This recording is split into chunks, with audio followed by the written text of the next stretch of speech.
আমি মরে গেলেই জগৎ বুঝবে আমার দামটা কি। তারা ঠিকই মরে যায়, জগৎ একদিন তাদেরকে আর ভুলে যায়। কারণ দুনিয়া এত ব্যস্ত, কেউ কাউকে মনে রাখার বেশি টাইম পায় না। একটু জানাজার নামাজে খেয়াল করে দেখেন, অনেক কষ্ট করে মানুষ একটু জানাজায় যায়, নামাজটা পড়ে আর দেরি করে না। কবরস্থান পর্যন্ত যাওয়ার মানুষের সংখ্যা দেখবেন যে একদম কম, কবর দেওয়ার সময় মানুষের সংখ্যা দেখবেন যে আরো কমে গিয়েছে। মানুষের ব্যস্ততা এমন, আজকে যেরকম আপনার আমার অন্য কারোর জন্য টাইম নেই, একদিন ওদের হবে আমাদের জন্য কারো টাইম থাকবে না। সেজন্য মনে রাখবেন, পৃথিবীর যতই আপন হোক, যতই কাছের হোক, যতই রক্তের হোক, যতই ভালোবাসার হোক, কেউ কারো আপন না, কেউ কারো আপন না। দিন শেষে বাস্তবতা মেনে নেওয়াটাই বুদ্ধিমানের কাজ। কথা বলেন ঠিক কিনা?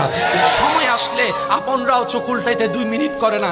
এমনও বাস্তবতা দেখা যায়, যাকে এক সময় আপনি খাওয়াইছেন, সেই আপনার পাত থেকে ভাতের পাত কেড়ে নিয়ে যাবে। যাকে আপনি হাসির ব্যবস্থা করে দিয়েছেন, থাকার ব্যবস্থা করে দিয়েছেন, সেই একদিন দেখবেন আপনার জায়গা দখল করার জন্য পাইতারা প্ল্যানিং করতে থাকবে, পাইতারা প্ল্যানিং করতে থাকবে।